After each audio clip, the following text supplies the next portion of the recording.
Welcome my darklings. This video I will be doing a wardrobe tour or closet tour. This will be a whistle stop tour through all my basic clothes.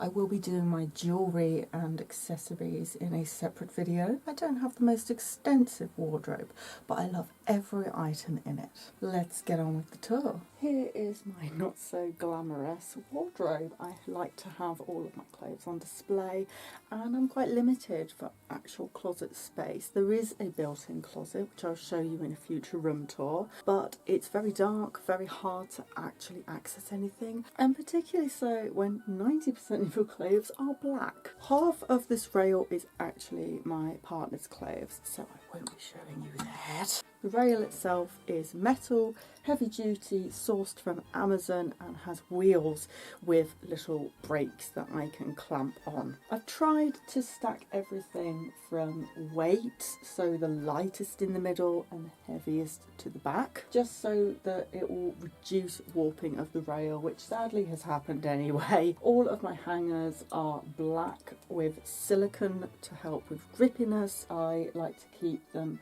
as uniform as possible. It helps reduce space and visual clutter. Starting off in the middle, these are where I keep my tights. I just put them on a rail because they're all black. Majority of them are fishnet and they're very easy to get tangled, and I don't want to be rummaging around in a drawer. Next we have camisoles, probably one of my favourites from Killstar. It's got this lovely ribbon which I do need to repair. I'm not a great hand at sewing and other textiles, but I DIY where I can. I try to enhance things with little clips and doodads. Gradually increasing in size and weight, we then have mesh tops and cardigans, usually a very sheer or floaty material. Further increasing in weight, we then have kimonos. This is one of my favourites. It's very summery, very sheer but has a baroque pattern. Another one of my favourites, slightly warmer, and the sleeves are lacking tassels, making it extra practical to wear. Gorgeous, very detailed flocked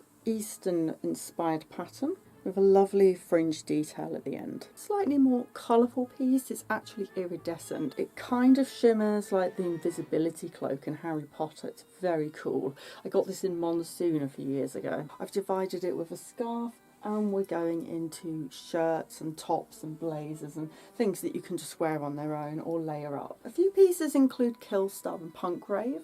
We have this lovely simple top with a built-in cravat, very cool. This one's from Dracula Clothing with a separate tie-on cravat. It's 100% cotton with this beautiful baroque pattern. It's also got lacing at the back, a lovely delicate touch. One of my prized possessions from Depop, got a lovely sash ribbon that can be tied into a bow. Brand is Hawes and Curtis, which is a very upmarket brand. It's 100% silk, again not vegan, but it was second-hand and would have ended up in landfill otherwise. You can tell it's real silk because the creases don't drop out after drying. This shirt's by Punk Rave, another one of my more colourful pieces. It's got this beautiful stretchy velvet and lovely Georgian ruffles with this accent black lace. Moving on to velvet tops, which are literally a category all on their own. I have so many. This is another slightly colourful number with just a little flash of red on the sleeves. This is another discontinued brand, Sinister. I love the faux bodice design. These extreme bell sleeves are lined with lace on the inside. This is a rare piece from Raven. It's like a velvet top. It's almost worn as a bolero. It has this woven Chinese frog style button at the front, oversized hood at the back, lacing, which I do need to work on, and flared sleeves with extra lacing. All in all, it's a very elegant and unusual top. Finally, I want to show you something from Dark in Love. This is a very flattering piece. It's quite long. It can be almost like a smock top. Again, the flared layered sleeves I can't get enough of. Lovely detailing with little buttons. My favourite feature, lacing on the back. Going on to skirts now, I sourced this underskirt on Depop. You can layer it over the top if you want more texture, but I prefer it underneath and use it as a sort of Victorian petticoat. This one was a recent present from my partner. It has a cotton slip underneath and sheer rose mesh. It's very figure hugging but very comfortable and breathable in hot weather. This is a little awkward to show.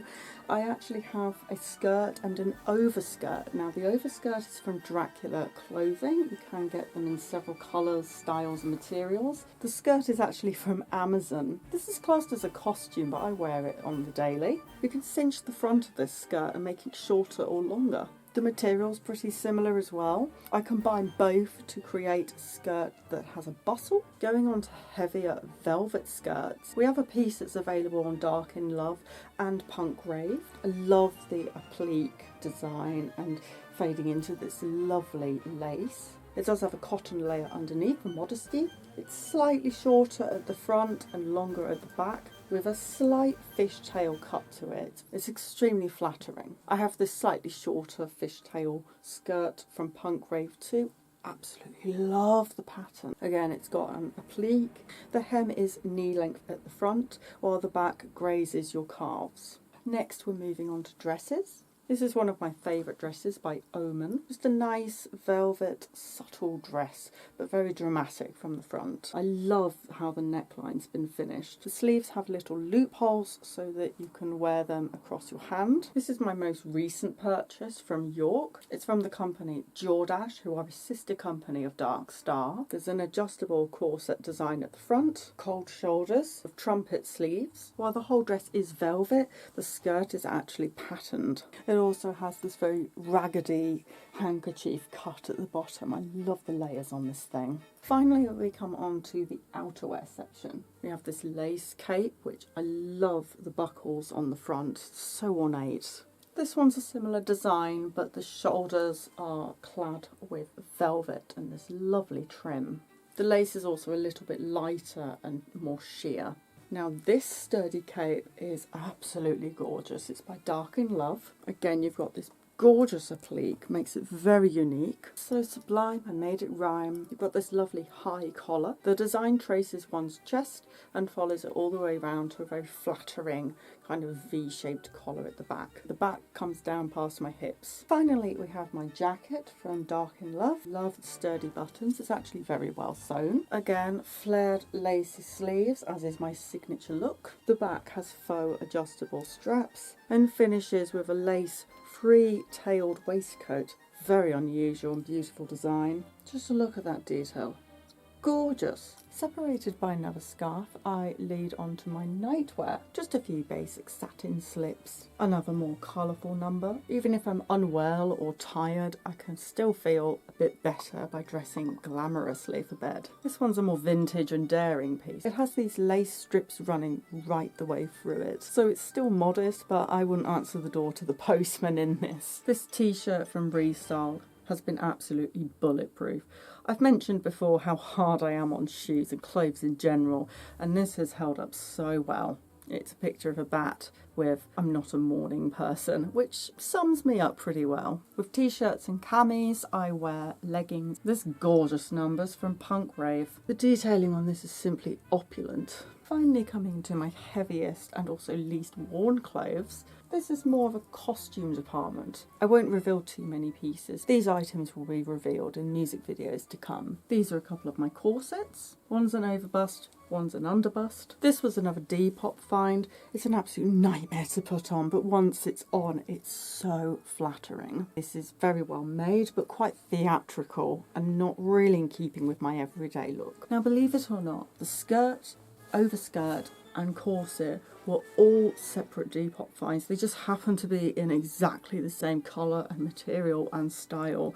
So I've snagged all three, and these make a pretty cohesive costume. To finish off, these are my remaining two garments. One is a cloak from Killstar that I found on Depop. The other is an ankle length coat from Dracula Clothing. I love the corseting at the back. Very deep pockets and a really deep oversized hood. Very warm and comfortable in winter. Highly recommend. In these boxes, hidden behind my jewellery, are spare underwear, stockings and hold-ups, I'll go into more detail about my jewellery collection in a separate video. Well, my darklings, I hope you enjoyed that. Do like the video to show your support, and please subscribe if you like fashion and videos similar to this. I have many more tours and collections to show you. Feel free to comment below with your favourite items or anything on your wish list. Perhaps something will pop up on my Depop shop. I will link that in the description. Tell me about your own collection, or even link a video to your own wardrobe tour. Until next time,